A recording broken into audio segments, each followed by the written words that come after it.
the confidence of this Cowboys team is ebbing. Don't tell me what to do.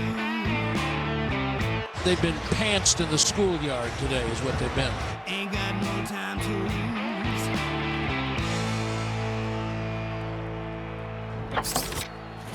Welcome back to First Take. We are coming to you live from above the Heineken River Deck at Pier 17. Hope you all had a wonderful holiday. How about them Bills? Buffalo comes into Jerry's World on Thanksgiving Day and left with their 9th win of the season, handing the Cowboys a big holiday L. Louis Riddick still here with us.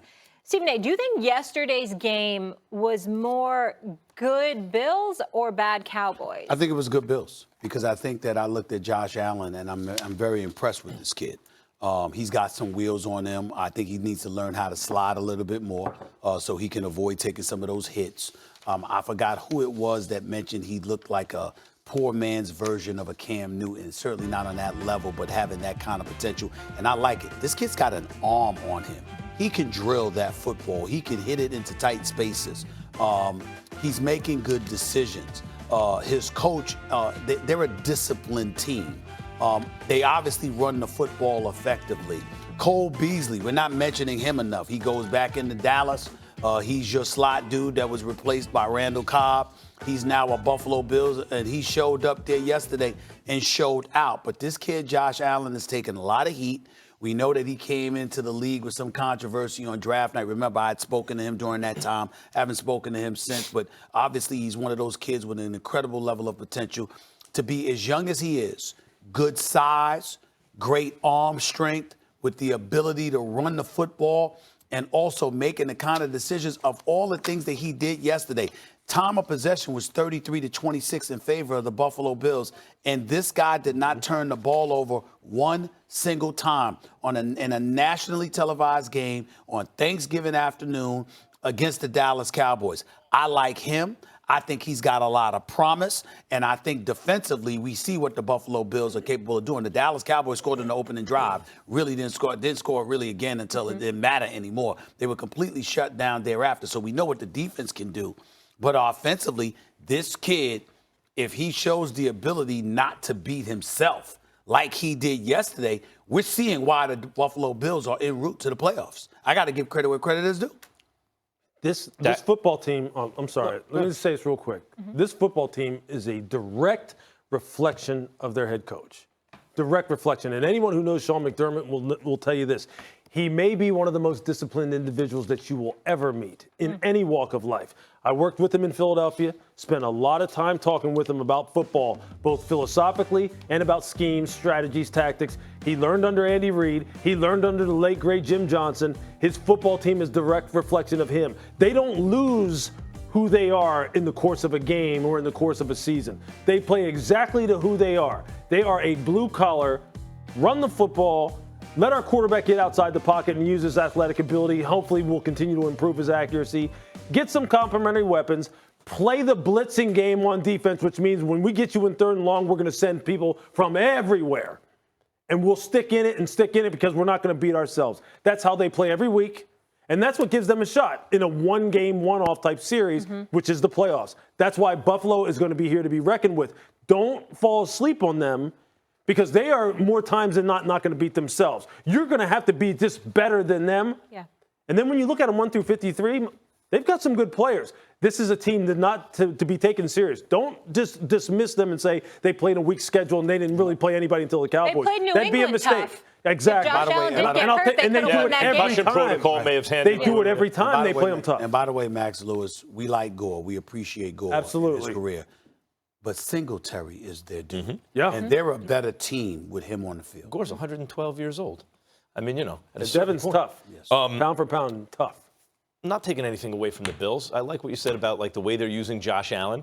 He's not Lamar Jackson because he's not as accurate as Lamar Jackson. But they, we were talking about it earlier. They're trying to do the right thing with him. The way the Ravens like, okay, let's build around Lamar. He's not as accurate. Dak interception. Yeah. Strip sack. I don't even blame. You can't look. A strip sack happens when a defensive player makes a good play. You know, he had plenty of time, but still the defensive player made a good. He should have the alarm bell should have been going off, and yet still I'll give credit to the defense for the strip sack, but not for the interception, not for the bad throws. You want to say that it's good Bills because of a blocked field goal attempt or a blocked kick?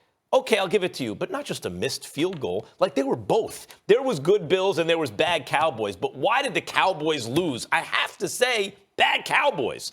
You know, like, I have to say that. There were too many mistakes out on the field for a team that does not yet have a single quality win all year. You make those mistakes. And then even when they go for it on 4th and 1, and it works, everyone knows why they did that on 4th and 1, and it worked. The Cowboys I'm talking about now. Yeah. Because Jason Garrett's been criticized for being too passive. But see, that's the cool thing about football. And that's why really these arguments and these kind of debates, you really cannot arrive at a definitive conclusion about was it good this or bad that? Because I'll tell you this, many mistakes are caused by things that maybe you can see on film, maybe you can't, but the game is so nuanced.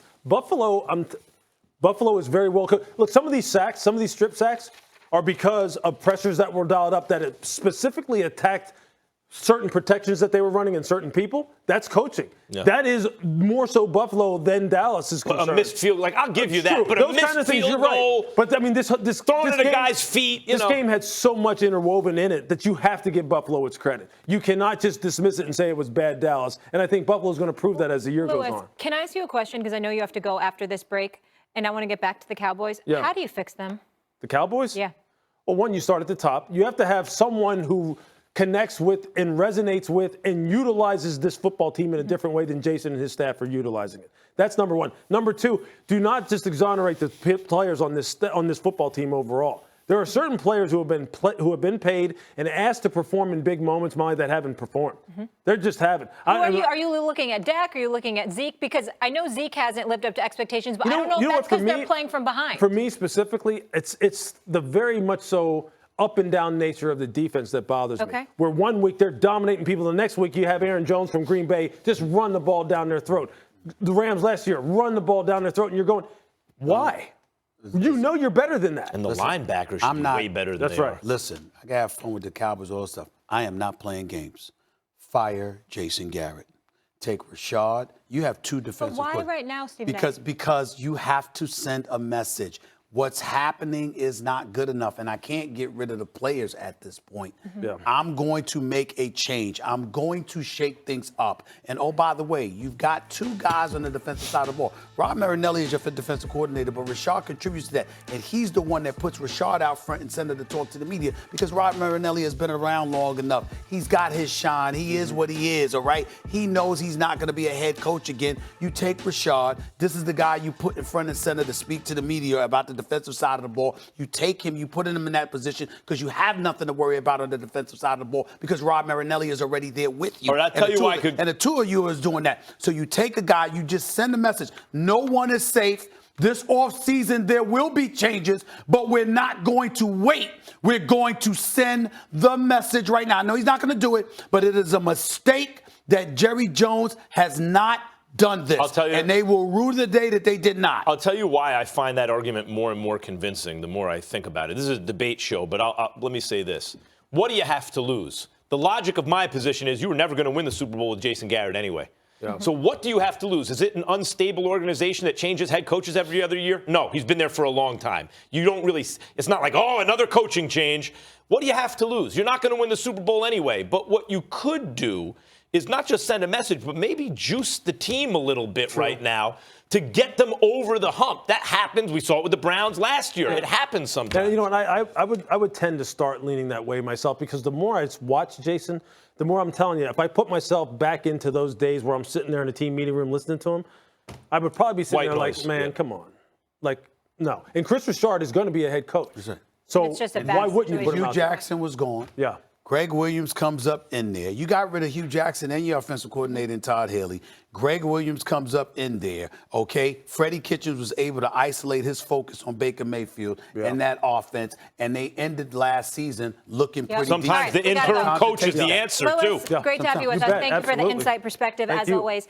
Brady's offense has many questions that need answers, but we'll tell you why. It's actually Deshaun Watson who has more to prove in the Sunday night battle. After the break, there he is. It's TiVo time. Don't miss all his predictions for rivalry weekend and what it means for the college football playoff. I haven't talked to Tim in so long. He seems cold. He seems cold. He's ready to go. Seems cold. Are you sure? He's a gamer. You sure?